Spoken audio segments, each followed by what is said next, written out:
Haleluya, Shalom, salam jumpa kembali dengan saya Willy Marpaung di YouTube channel saya. Hari ini saya mau membahas mengenai tips simple buat move on, ya kan? Karena banyak sekali persoalan anak-anak muda itu adalah kesulitan move on. Memang dia itu sudah tahu bagaimana kriteria pasangan yang baik. Memang dia itu sudah tahu bagaimana pasangan hidup yang paling cocok buatnya. Dan dia sudah mengakhiri hubungannya dengan yang lalu. Dia sudah mengakhiri hubungannya dengan mantannya, tetapi sulit untuk move on. Dia sudah tahu bahwa mantannya itu bukan yang terbaik buat dia. Dia sudah tahu bahwa mantannya itu nggak cocok untuk dia. Dia sudah tahu bahwa mantannya itu memang nggak bisa dibawa kepada masa depan, tetapi dia susah untuk move on. Dan kebanyakan orang yang sulit move on, ujung-ujungnya apa? Ujung-ujungnya malah frustasi, ujung-ujungnya malah stres, ujung-ujungnya malah cari pelampiasan, ujung-ujungnya ya segala aspek kehidupannya menurun. Dan itu makanya saya selalu katakan bahwa hidup ini bukan soal pasangan hidup aja, ya kan? Ketika ada masalah dengan pacar, ketika ada masalah dengan pasangan, jangan frustasi, jangan karena masalah dengan pasangan maka yang lain terabaikan, ya kan? Karena masalah sama pasangan, pelayanan terabaikan. Jangan karena masalah sama pasangan, tugas-tugas gak siap. Jangan, ya kan? Karena hidup bukan hanya soal pasangan hidup, ya kan? Hidup bukan hanya soal cinta saja, tetapi ada banyak aspek-aspek lain, ya kan? Ada banyak yang harus kita kerjakan yang lainnya. Bukan berarti kalau misalnya berantem dengan pacar, pekerjaan kita abaikan, pelayanan kita abaikan. Jangan, ya kan? Kita harus tetap kerja, ya kan? Dipecat gitu nanti gara-gara itu. Itu sebabnya mari kita, saya akan share tips-tips untuk move on, ya, yang pasti akan memberkati teman-teman sekalian. Ada beberapa tips buat move on. Simpelnya sebenarnya seperti ini. Yang paling simple untuk bisa move on itu adalah mempunyai pola pikir bahwa yang seperti dia itu memang gak ada lagi. Ingat baik-baik, ketika engkau putus dari seseorang, lalu engkau pengen cari yang kayak dia, itu gak akan ada lagi. Amin. Yang kayak dia memang gak ada lagi. Mengapa saya katakan demikian? Karena Tuhan menciptakan kita berbeda-beda. Semua orang berbeda. Tidak ada yang wajahnya sama. Kalaupun ada yang mirip, tidak ada yang wajahnya sama. Kalaupun ada yang kepribadiannya mirip, tapi itu berbeda semuanya. Begitulah Tuhan menciptakan kita unik masing-masing. Artinya apa? Karena kita punya perbedaan. Jadi simpelnya, yang kayak dia memang gak ada lagi, tapi yang lebih baik dari dia banyak. Kenapa kalian putus? Karena memang kamu itu bukan yang terbaik buat dia, dan dia itu juga bukan yang terbaik buatmu. Dia akan menjadi yang terbaik bagi orang lain, dan kamu juga akan menjadi yang terbaik bagi orang lain. Jadi ingat baik-baik, jangan kamu frustasi karena baru putus, ya kan, nggak bisa move on, jangan.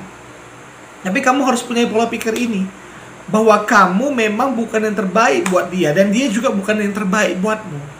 Apakah kamu mau pertahanin yang bukan terbaik buatmu seumur hidupmu? Kan tentu tidak. Betul? Jangan katakan juga itu jodoh dari Tuhan. Karena segala sesuatu yang Tuhan buat dalam hidup kita, semuanya mendatangkan kebaikan. Jadi kalau pacarmu itu tidak mendatangkan kebaikan dalam hidupmu, maka jelas dia bukanlah jodoh yang baik. Dia bukanlah pasangan yang baik. Ya, nah jadi saya akan bahas tips-tips untuk buat kita bisa move on. Paling tidak ada 5 tips untuk bisa move on. Yang pertama, ingat bahwa bukan hanya dia yang bisa menerimamu di dunia ini.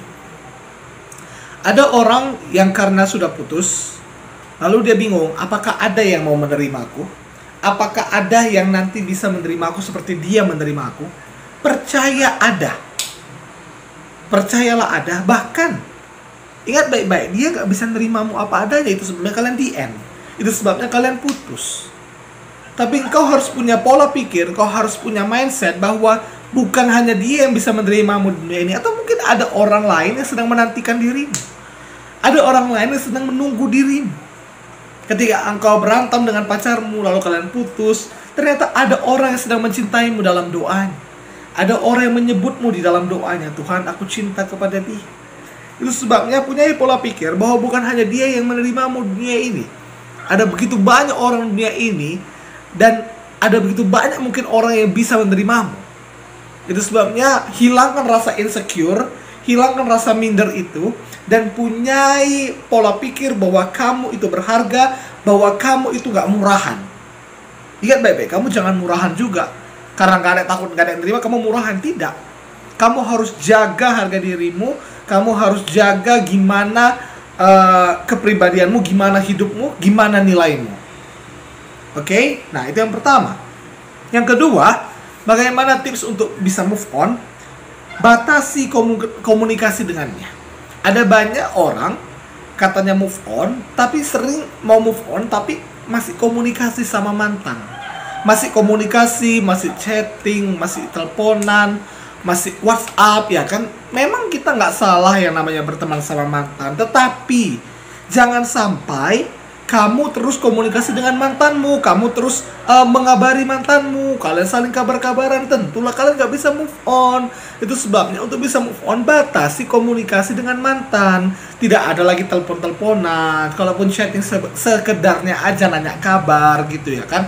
Tidak ada lagi VC-VC-an gitu, karena udah mantan ya kan, dan kamu nggak akan bisa move on. Karena gini, hubungan sosial, suatu hubungan itu bisa terjadi kalau adanya komunikasi. Oke, nah komunikasi itu sudah ada, ya kan? Kalau kalian tidak membatasi komunikasi, itu artinya komunikasi itu ada. Kalau komunikasi ada, maka hubungan akan terjalin. Itu sebabnya kalau memang kamu move on, putuskan komunikasi itu. Dan kalau kau memang mau berteman dengan mantanmu, batasi, bukan diputuskan. Oke? Saya akan bahas juga nanti mengenai bagaimana memblokir mantan. Apakah itu boleh atau nggak boleh? Ya. Jadi ini saya akan bahas dulu tips move on. Ini untuk kamunya dulu, ya kan, kamu kepada diri kamu, ya. Ini tips untuk bisa move on. Nah, kemudian yang ketiga, tingkatkan kualitas dan kuantitas pergaulanmu. Ya, tingkatkan kuantitas dan kualitas pergaulanmu. Artinya apa? Kamu harus tingkatkan kualitas teman-teman pergaulanmu. Karena gini, pasangan itu kita dapatkan dari orang-orang yang dekat dengan kita. Sebenarnya pasangan kita itu adalah orang-orang yang sering berinteraksi sama kita. Ya, jarang sekali misalnya saya di Medan, pasangan saya di Manado, pasangan saya di Kalimantan. Itu jarang sekali ya kan. Pasangan saya mungkin adalah orang-orang terdekat saya. Memang iya.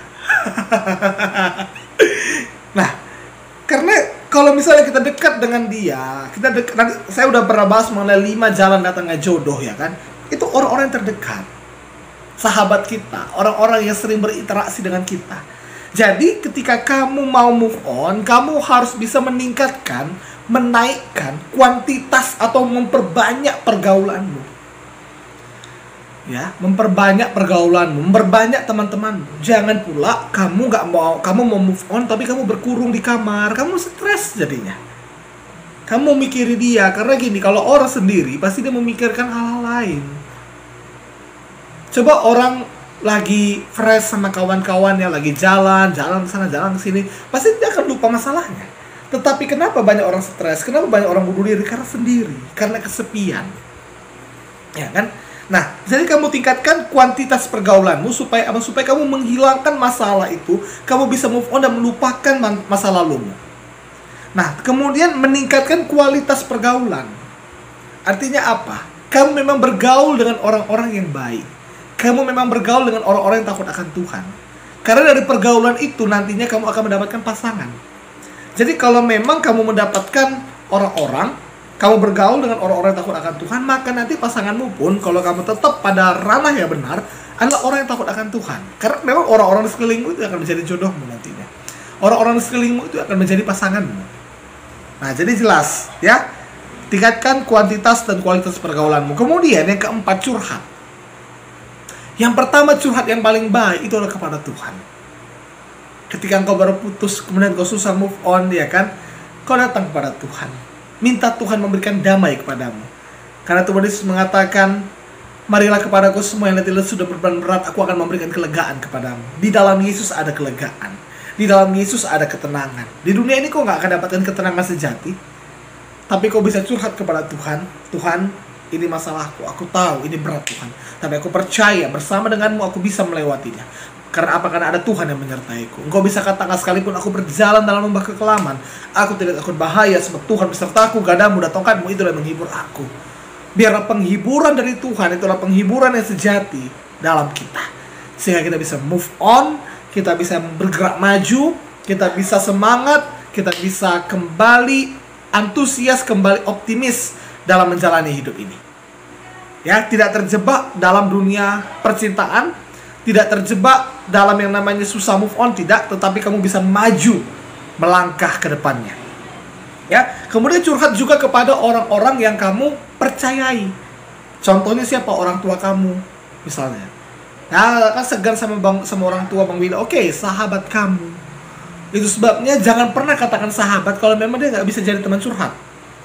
Paling tidak dia bisa mendengarkan apa isi hatimu. Dia bisa mendengarkan apa yang kamu curhatkan.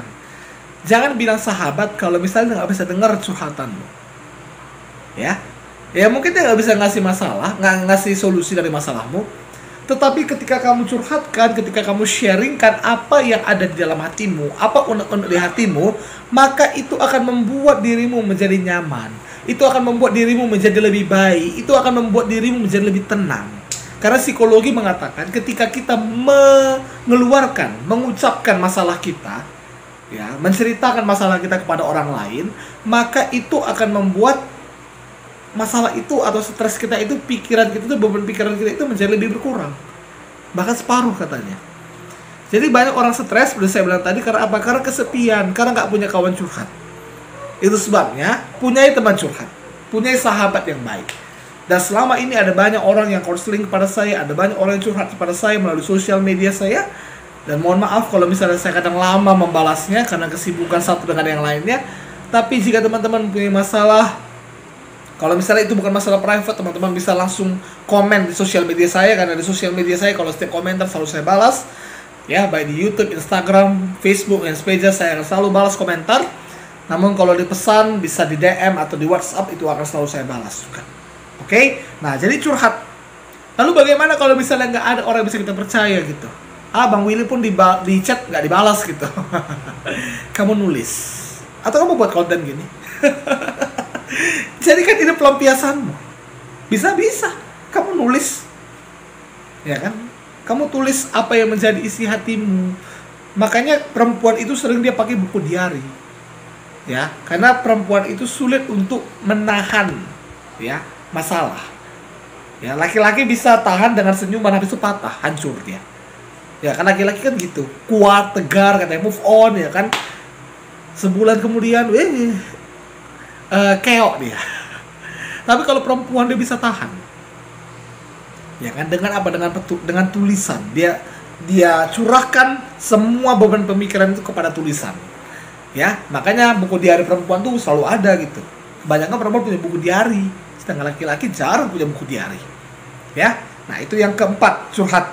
Kemudian yang kelima, tips untuk bisa move on adalah punya prinsip bahwa kamu yang baik akan mendapat yang baik juga. Kalau memang kamu itu baik, kalau memang kamu itu memang adalah pasangan yang baik, maka kamu akan dapatkan yang terbaik juga. Jangan ingat-ingat dia, karena dia bukan yang terbaik buatmu. Memang waktu kalian pacaran, waktu kalian masih sama, dia yang terbaik buatmu kan? Kamulah yang terbaik buatku ya kan? Kamulah satu-satunya laki-laki yang terbaik yang Tuhan berikan padaku ya kan? Tapi setelah putus, punya pikiran seperti itu, bahwa bukan dia yang terbaik. Jangan udah putus masih dia yang terbaik, yang gak akan bisa move on. Tapi kamu harus bisa tanamkan di pikiranmu, dia bukan yang terbaik. Dan aku percaya kalau aku bisa jadi yang terbaik, kalau aku bisa benahi diriku jadi lebih baik, aku akan dapatkan pasangan yang baik. Karena sepadan itu artinya apa? Bukan satunya aja yang terbaik, tapi dua-duanya terbaik. Amin. Itu sebabnya kalau engkau mau dapatkan pasangan yang terbaik, kalau engkau mau dapatkan pasangan yang baik, maka engkau juga harus jadi yang terbaik. Itu baru pasangan yang sepadan. Itu baru pasangan yang memang Alkitabiah lah boleh saya katakan, yang memang sesuai dengan apa kata firman Tuhan. Karena Hawa diciptakan Tuhan menjadi penolong yang sepadan buat Adam. Saya berharap melalui video ini teman-teman bisa move on, bisa melupakan. Sebenarnya move on itu bukan melupakan, tapi merelakan. Merelakannya, karena kalau engkau mau melupakan, engkau harus amnesia dulu, ya kan? Engkau harus lupa ingatan dulu, geger otak dulu, kan nggak mungkin kan? Tapi kamu bisa relakan dia, kau relakan dia dengan yang lain, dan kau relakan untuk bisa benahi diri menjadi lebih baik, dan akan mendapatkan pasangan yang baik ke depannya. Salam saya, kiranya teman-teman bisa move on, bisa merelakan masa lalunya, dan bisa melangkah maju ke depan untuk mendapatkan pasangan yang lebih baik. Sampai jumpa di video berikutnya. Terima kasih sudah menonton. Tuhan Yesus memberkati.